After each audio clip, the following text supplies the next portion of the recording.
is a group of people who don't usually get ministered to. In fact, often they're the group that's neglected. Not intentionally, but we often don't notice them. In fact, it is said that only 11% of churches actually minister to this group. Now this group, you may think, well, Pastor, who is this group? Is it race? No. Is it gender? No. Is it sexual orientation? No. Is it immigrants? What is it, Pastor? What group is this group that's only 11% people reaches out to? And this group, just think if you can think who this group could be. Imagine if there's a group that only 11% of the church reaches out to, you would think, wow, why aren't churches doing a better job? Why aren't they not reaching out to this group? I mean, that means that 89% of churches are failing to reach out to this group. And you would think, well, shouldn't we be ministering? Shouldn't we be serving them? And I will reveal the answer in a moment. And part of the way I'm going to reveal this to you is to show you some pictures. And Richard doesn't get to answer this. But I want to show you a couple of pictures and see if you can see what the connection. I want to show you a couple of pictures of a couple of different people and see if you can figure out how all these people relate. So, Justin Timberlake, Sir Richard Branson, Albert Einstein, Michael Phelps, Pete Rose, and Ty Penning. All very well-known, very famous people. Do you guys have any idea how they all relate? What? Nope. What? Well, they might be, yeah, but no. They all have ADHD. When you're not a group. Daryl Hannah, who I always remember her from the movie Splash. Dan Aykroyd, Bill Gates, Anthony Hopkins, Susan Boyle. By the way, if you ever saw her performance on Britain's Got Talent, it is amazing. And Temple Grandin. No?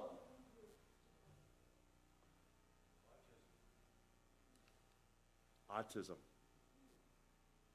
They all have autism. By the way, Temple Grandin is a famous story. There's a movie about her. Amazing story. She has a PhD, and she is an amazing woman. Charles Schwab, one of the smartest men alive. Magic Johnson, Orlando Bloom, Robin Williams, Steve Jobs, and Tom Cruise. Dyslexia. Yeah, you put me out there too. Okay. Dyslexia. There's a group of people that often we forget about who have not just learning disabilities, but ultimately they're processing disorders.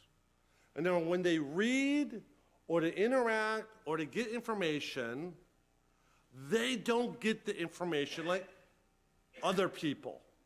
They struggle as they interact with people, they talk with people, they read books, as they deal with group setting or teaching settings, that they struggle because their processing of their brains don't work like other people's do.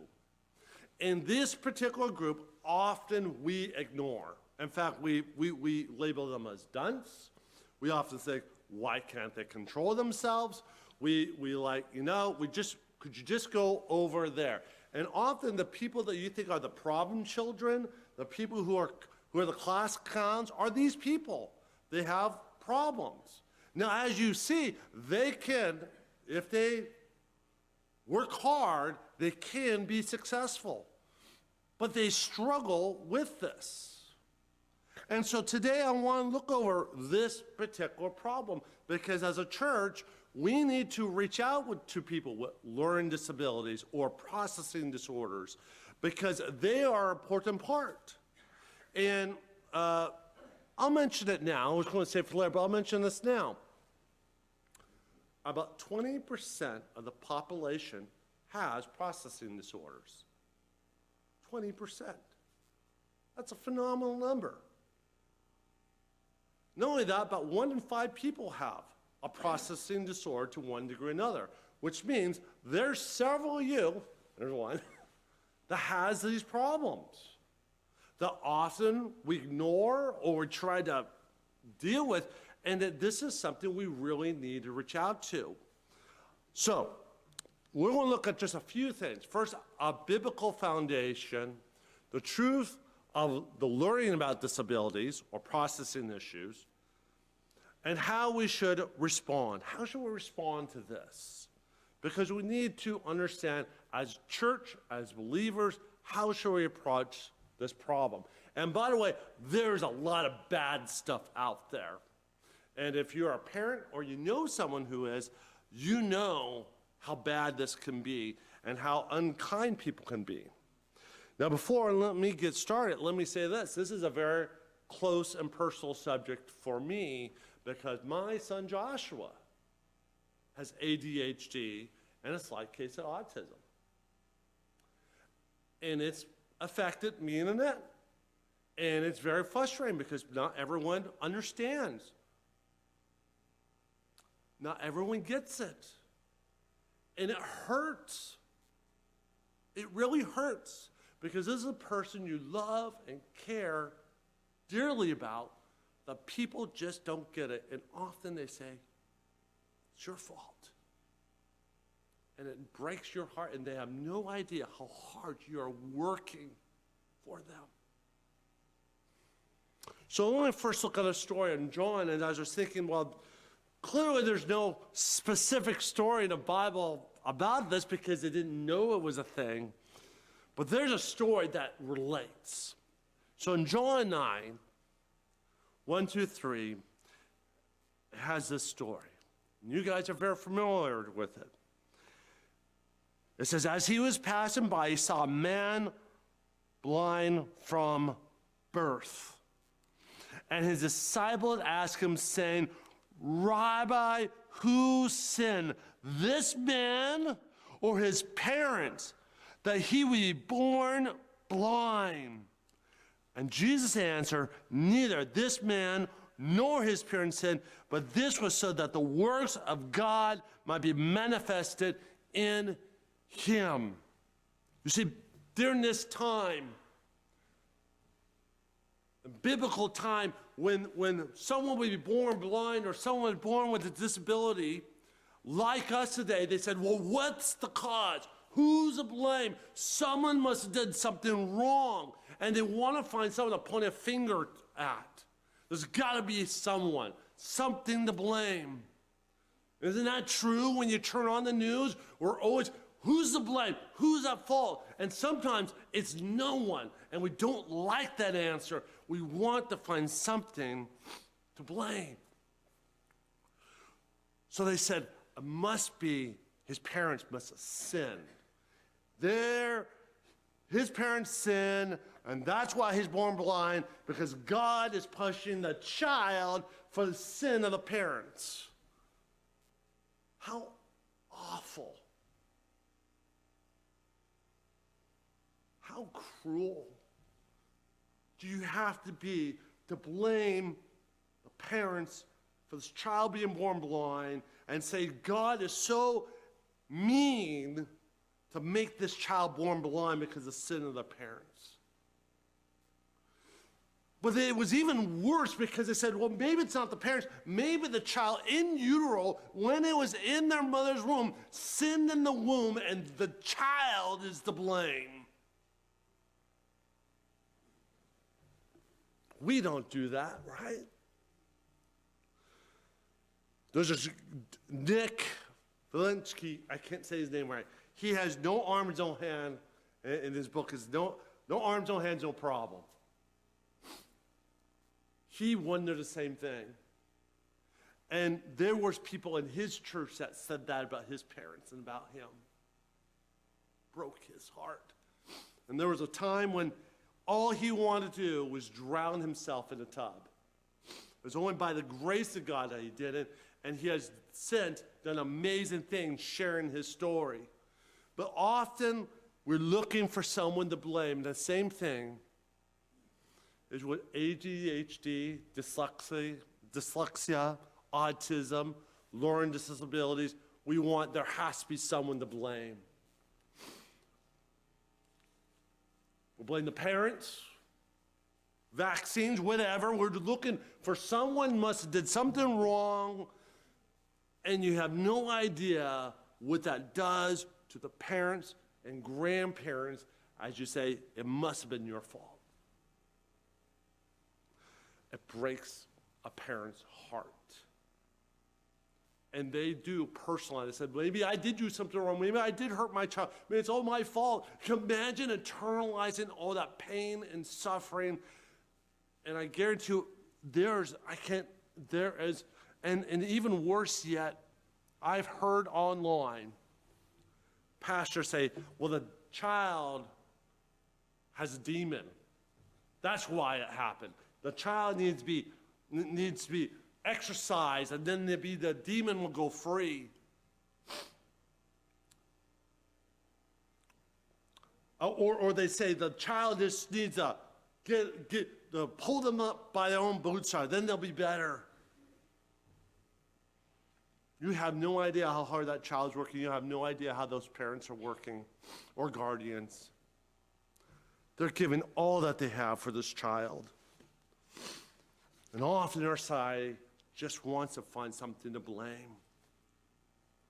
But what does Jesus say about this situation? Jesus said, neither this man or his parents sinned, but that was that so the works of God might be manifested. This man who was born blind from birth was not a curse, was not a sin by God, but God was going to use this child to glorify God. It goes on in verse 6. It says, and when he said this, he spat on the ground, made clay of his saliva, rubbed it in his eyes, and said, go wash in the pool of Siloam, which is translated sent. And so he went away, washed his eyes, and came back seeing. This man would later on not only would be healed, but he would later on give glory to God, would testify before the Sanhedrin that Jesus was a prophet of God. And when Jesus comes to him, he says, do you believe in the Son of God? And Jesus says, I am he, and he puts his faith in him. That this child who was born blind, that this person, would God's glory be revealed. I tell you the truth, the same thing is true with those who are born with processing issues, ADHD, autism, dyslexia. These people are also, God's going to use them for his glory. They may not be like you and me, but they will do amazing things, because part of one of the things, they think and see things differently. And you can be amazed at some of the stuff they come up with. You're like, I would never thought of that. Who would have thought of doing something like that? Now, let me give you an example. Moses, one of the things, when God approached him with the burning bush, and he reveals them, he speaks to him, I'm the God of your father, and he says, okay, here's a miracle, put the staff down, raise it up, now it's a serpent, put the staff down, the serpent, pick it up, it's back a staff, put your hand in, it's a leprous, take it out, it's normal again, but then it says go, and Moses says, I don't speak well. There might be a chance that he had some kind of processing issue. That maybe he had a speaking disorder, maybe a stutter. But did that stop God from using Moses? No. God says, okay, that's all right. I'll work with you. I'll empower you, and I'm going to get your brother Aaron to be your spokesman for you. And God does amazing things through Moses, even though he had some kind of speaking, processing issue.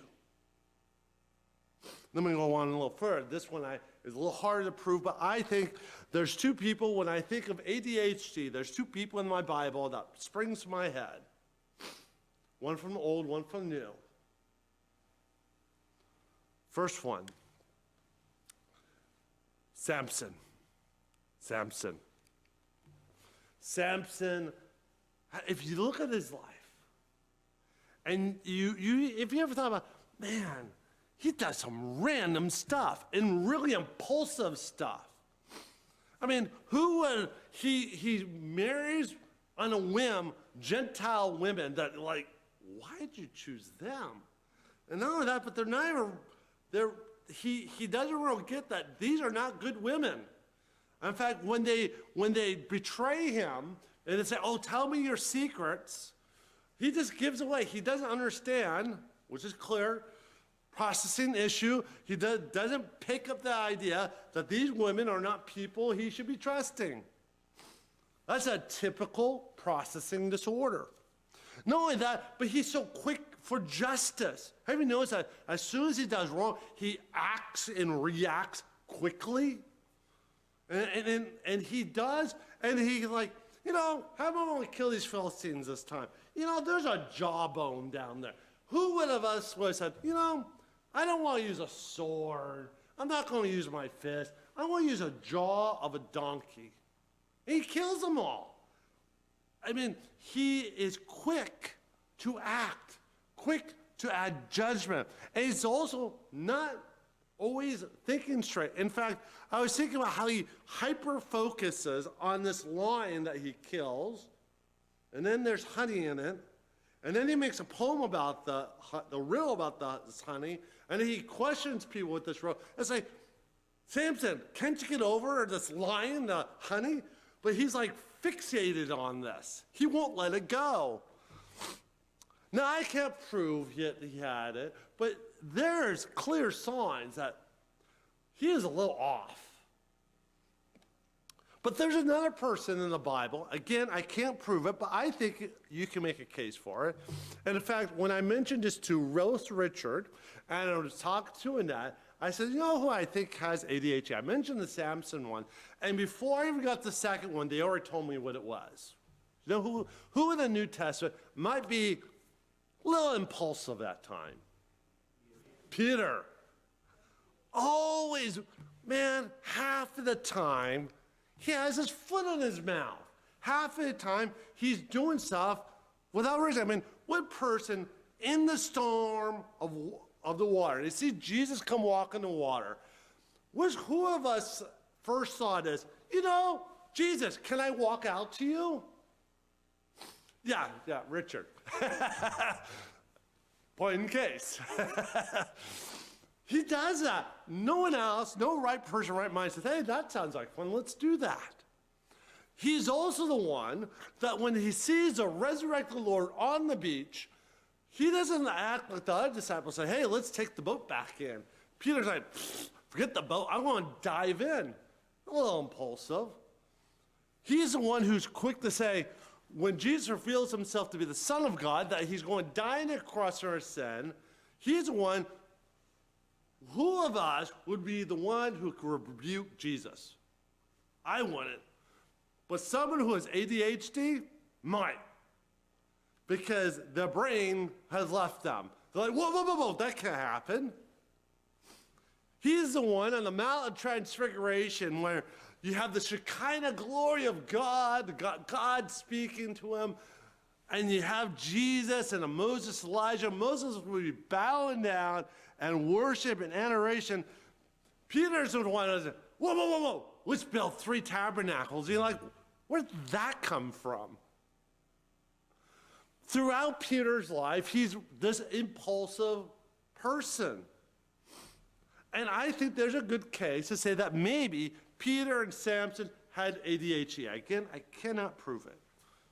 But I think there's a case to be made. But even if that's not the case, we see Moses, Samson, and Peter Three flawed individuals that has issues. And there's a lot of people in the Bible have issues. And despite their disabilities, despite what happens, God uses these people in amazing, miraculous ways. And so people who have processing issues, people who have disabilities, God can still use them in a mighty way. Now, beloved, here's the truth. God made them that way. Let me put it this way. In Psalm 139, 13 through 14, and verse 6, through 13 through 16 says this. For you formed my inner parts. You wove me in my mother's womb. I will give thanks to you, for I am fearfully and wonderfully made. Wonderful are your works, and my soul knows it very well. My frame was hidden, not hidden from you. When I was made in the secret and intricately woven in the depths of the earth, your eyes saw my unformed body, and all the days ordained for me were written in your book before one of them came to be. I want to understand, those people, we're talking about Moses, we're talking about Samson, we're talking about Peter, we're talking about Scott, we're talking about later on, we'll hear from Richard. God made them the way he wanted to make them. That this is something not to fear, not to be put aside, not to like, man, why can't they be normal? This is how God made them. And it's beautiful and wonderful and majestic, and the wonder and beauty and an energy and an inspiration of it all. God made them that way, and God will use them. God will use them in amazing ways that we cannot fully fathom. And God has done it before, and he will do it again.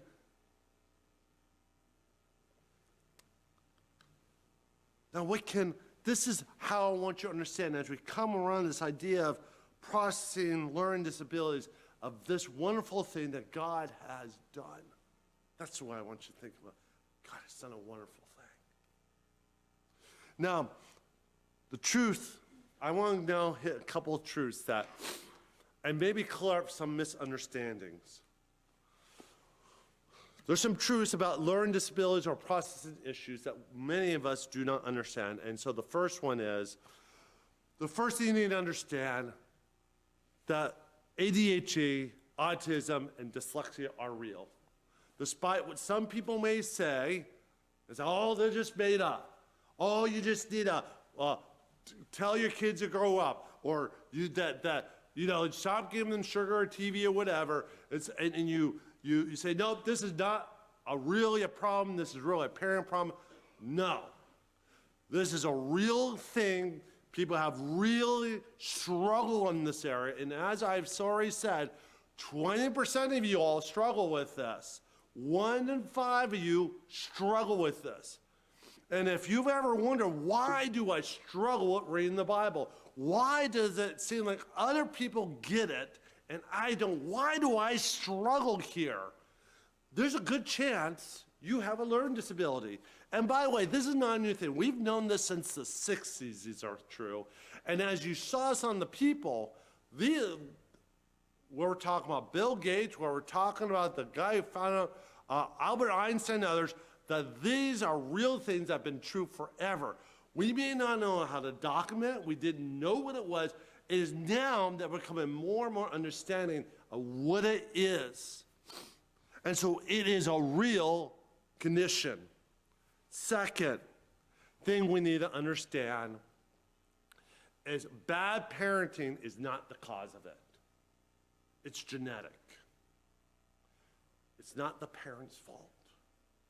It's genetic. In other words, when they were in utero, in their mother's womb, is written in their DNA.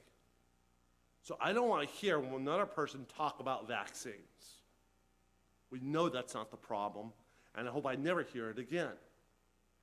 It happened before they're born. The only reason why we blame the vaccine is because when the symptoms arise is around that same age when we're giving them vaccines.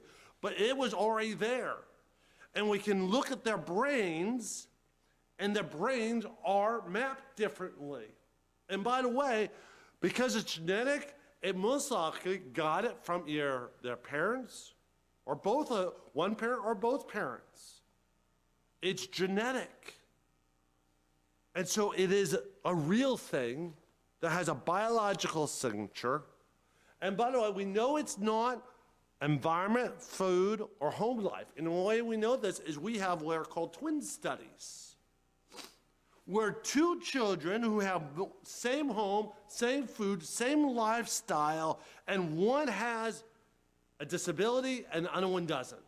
Exact same lifestyle, no difference. By the way, same thing, we've done sugar studies the same way. I know we like blaming sugar. Guess what they found? They've given one set of children that had the placebo sugar and one who had the real sugar. And the parents who thought the kid had sugar saw the kid having more problem, but they didn't really have sugar. And what it is we associate sugar to being the problem. Now, should we have kids with too much sugar? No. But that's not the problem, because it's a real genetic brain thing. So it's a real thing that happens. The third thing is this. As I just said, we can examine their brains and see that they're different. If we would look at a normal brain, ADHD, a dyslexia brain, an autism brain, and we were to have their brain scan as they're learning stuff, you can see in the brain scan how they are learning different.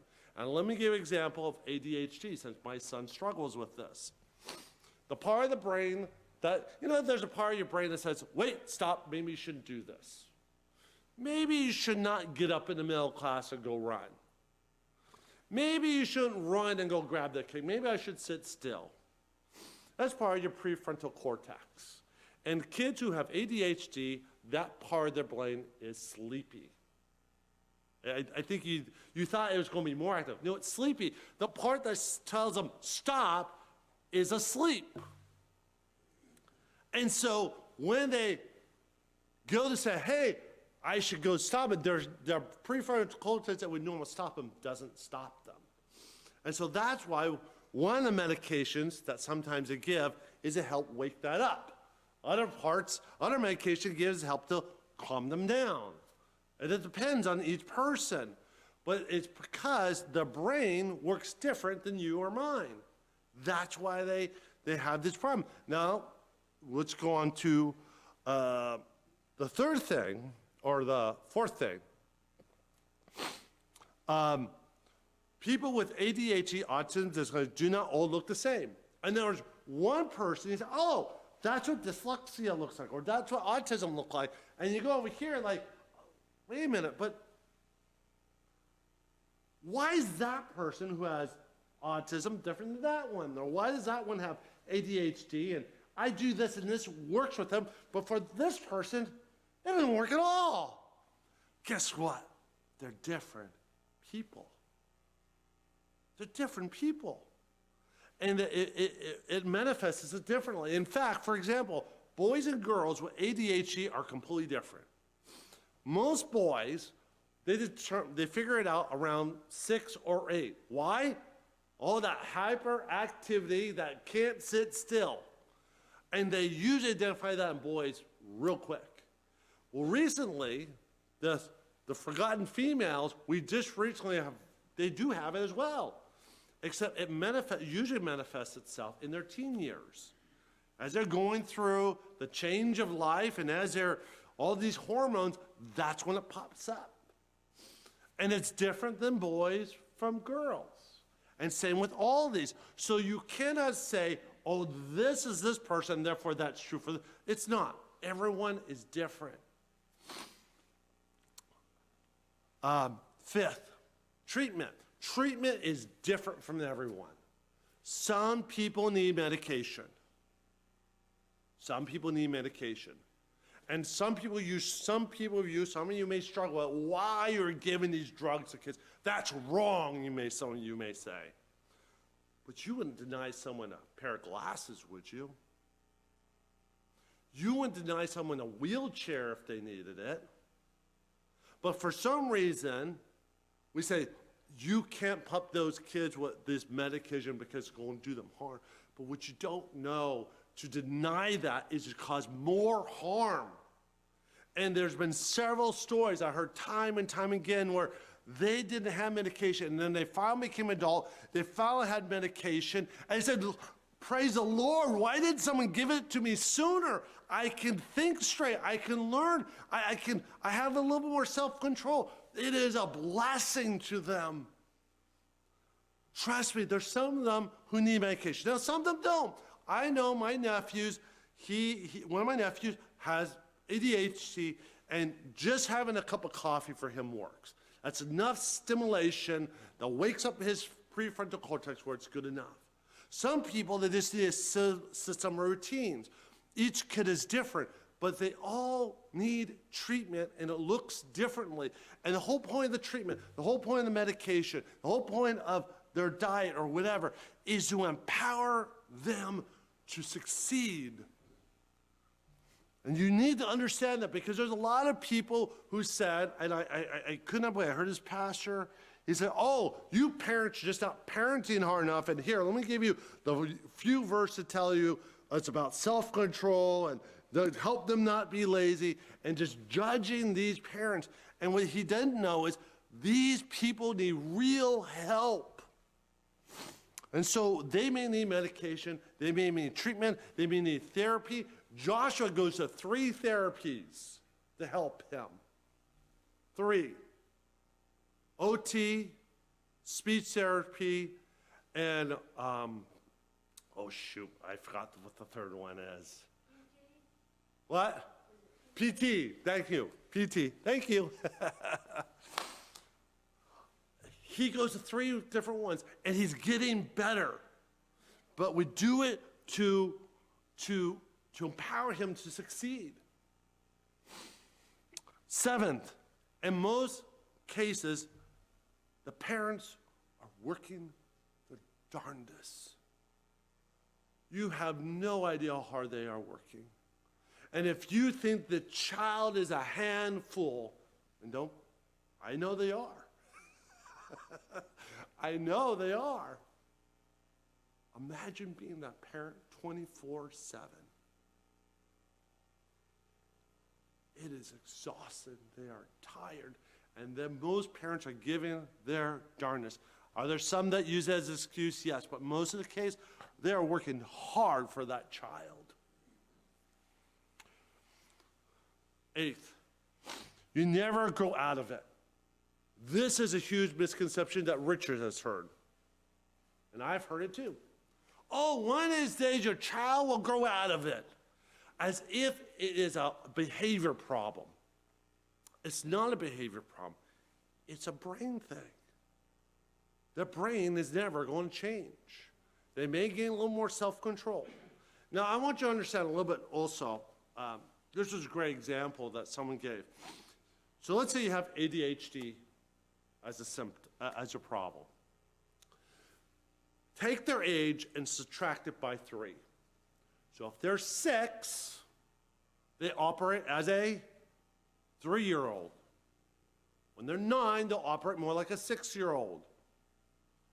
When they're 12, they'll be like more a 9-year-old. You get the point? And that doesn't, as they get older, they're still going to struggle. This is not something that goes away. Now, if by some miracle, they get healed and most people are not going to have that miracle. If they do, praise the Lord. But most people, they never grow out of it. They just learn how to cope with it. They learn how to manage it, like Richard has. And Richard is going to give his story later on. So you understand. 9th, you can be successful. As we saw earlier with all those famous people, they have had a successful life. God can do amazing things in his people's life. they can have a fulfilling life. And so our job is to empower them. So real quickly, as I'm getting over to, I want to just do 7 things how we can help respond to them and help empower them and empower these families. First, we need to remember that they are made in the image of God. They are made in the image of God. And God wove them together in their mother's womb. They're beautifully and wonderfully made. And so they deserve all the love and respect we can give them. Second, we are to love them like our neighbor, and if they're our brothers and sisters in Christ, we should more than love on them. We should dote on them. We should encourage them. They need all our love and support. This world is not made for those who have processing issues. It's made for the ordinary people. And these people are going to struggle, and they need you to help empower them, succeed, and love on them. And third, related to that, is we need to share their burden. In particular, if they're parents or the individual, you need to come alongside them because life is difficult, life is hard. One of the most beautiful things is, hey, can I watch your kid for a little bit? Why don't you take a break? I know you're exhausted. I know you're tired. They need someone that they can share their burden with because it weighs them down. Fourth, we must be patient with them. Patient and gentleness with love. Patient. Because they are going to struggle. They are going to have difficulty. They are going to have difficult things that they're going to wrestle with. And you need to lovingly, patiently be patient with them. Fifth, we need to start listening. Stop talking. One of the things I hate about the internet is all the opinions I hear.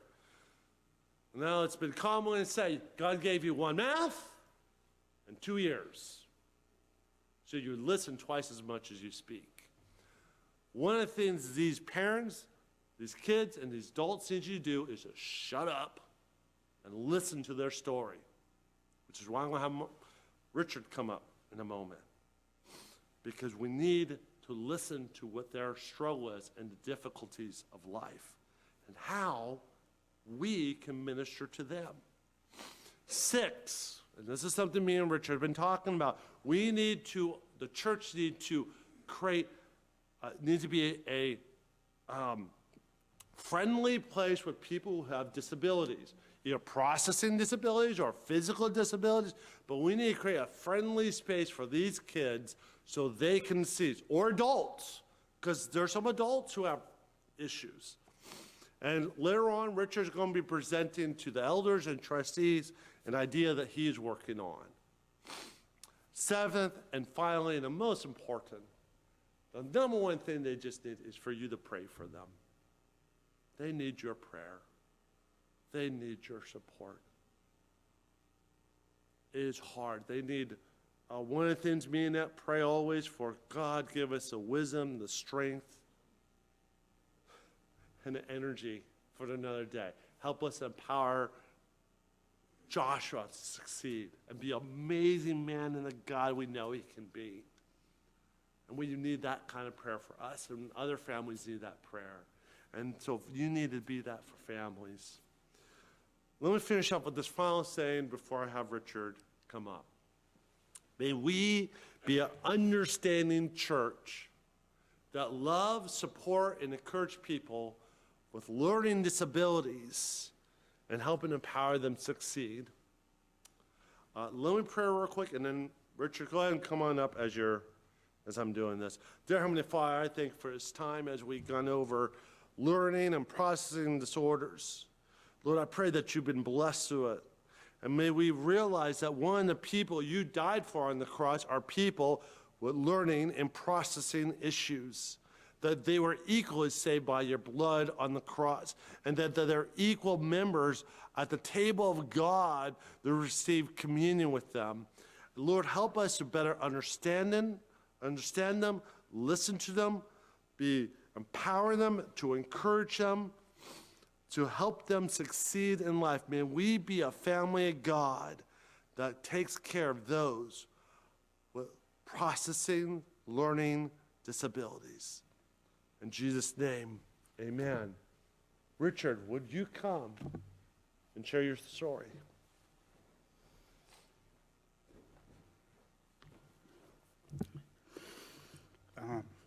At the age of 5, I was diagnosed with ADHD, ADD, dyslexia. Come to find out, I was misdiagnosed. One day, around when I was in my teens, my mom, my dad, and I sat in the doctor's office, my mom bawling her eyes out, saying, I don't know what's wrong with him. I try everything. So they had me retested. They found out when I was being tested that the early part, a lot of people with autism came out misdiagnosed with ADD. So they came out, they says, we believe he's PDD or Asperger's syndrome. We don't know. We just know he's autistic. I was autistic, ADHD, and dyslexic. I had to get more testing done to prove to the government I had my problems so I can get help. Come to find out it was more of the middle. Asperger's syndrome was the one that the doctor came out with clearly. The first time I ever felt welcomed was when my mom read a book from the library that says all kids have Asperger's syndrome. Now they changed the name to all kids have autism. And because I denied it. I'm like, I don't have these problems. My dad worked with kids with special needs. I'm like, I don't have that. When she read this book with me and my sisters, every page was me. I looked at him like, I can never express myself. This is literally telling me what's going on. It was the best time of my life. Now again, my dad worked with kids with disabilities. You'd think he'd be a little more accepting. He was in the beginning. Then he treated me like I was his job. He would threaten me, label me as a problem, and that's where all my life was. I was labeled as a problem with the kids, my school, in church. I was labeled as a kid that got distracted, all these problems, to the point where my dad was scared to leave for work, to the point where he's like, I'm gonna beat you before I leave because I don't want you to misbehave. I had no idea what I was doing wrong. My dad also would tell me, I know how to beat you so I don't leave any marks so people can't report it. It affected my family. I was one of those kids that I had to have my food separate. I had my mashed potatoes first, my veggies second, and the veggies had to be separate, and then the meat. One time my mom gave me a plate with everything on it, messed me up. To the point where my sister's like, you do realize that. My mom got angry and threw a cup of water in my sister's face, then walked away, because she was just, it was hard for her. People think that, and also the fact about vaccines, I got so depressed from that, and my family got so depressed from that it affected our family, being like, were they the ones that caused this to me? We were always told, oh, it's the sugar. I had a strict diet. I had a strict time, went to bed, all of that. People think that it grows away. It doesn't. I lay in bed some days not want to get up because I'm like, if I'm going to mess up today, am I going to say something I'm going to regret? Am I going to act a certain way? My schedule gets changed, I go berserk. If I get angry, I can get pretty angry. I can hold in pretty better now, but there's times where I'm in my room yelling because I'm like, I don't know how to process this. I've gotten angry at my mom. Luckily, she's a very patient woman.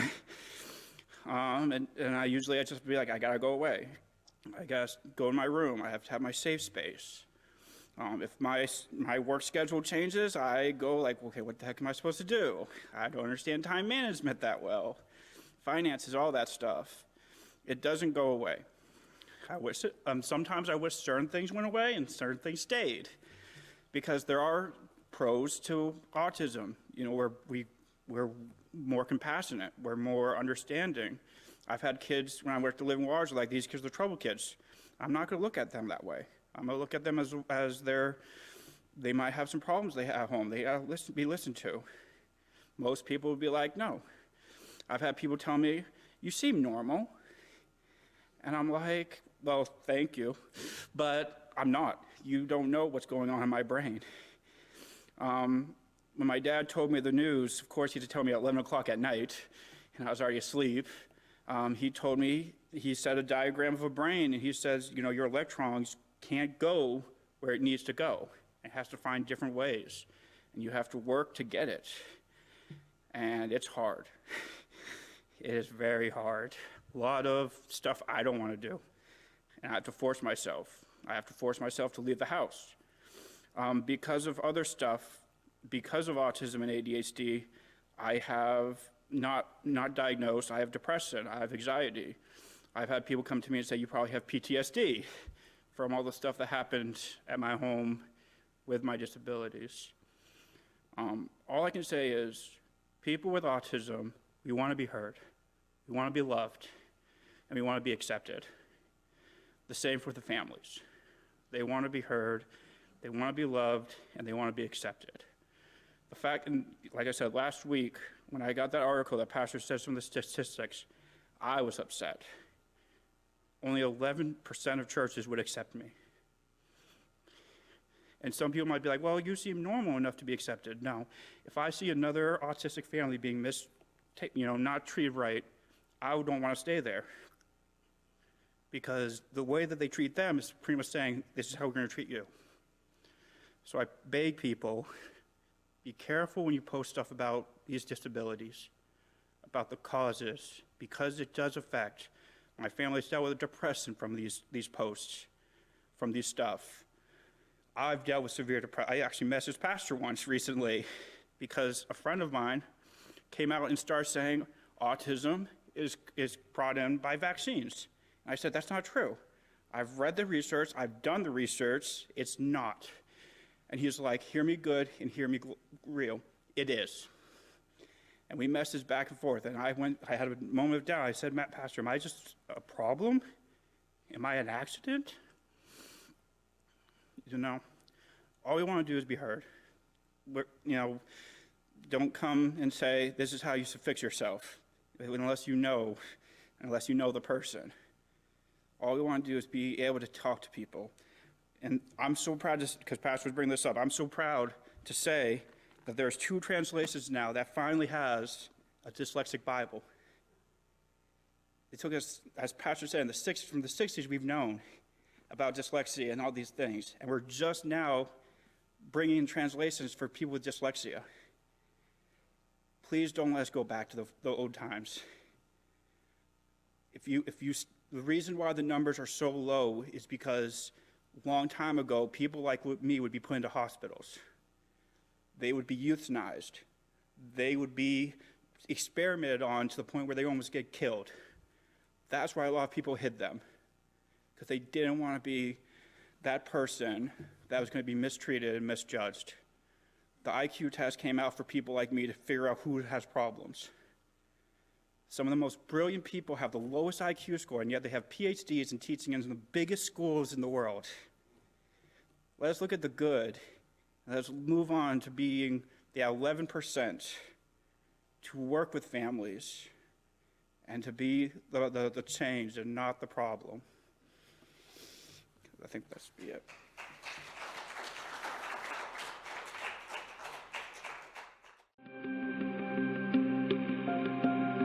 If you like these videos, please like, share, subscribe, and ring that bell. God bless you, and have a good day.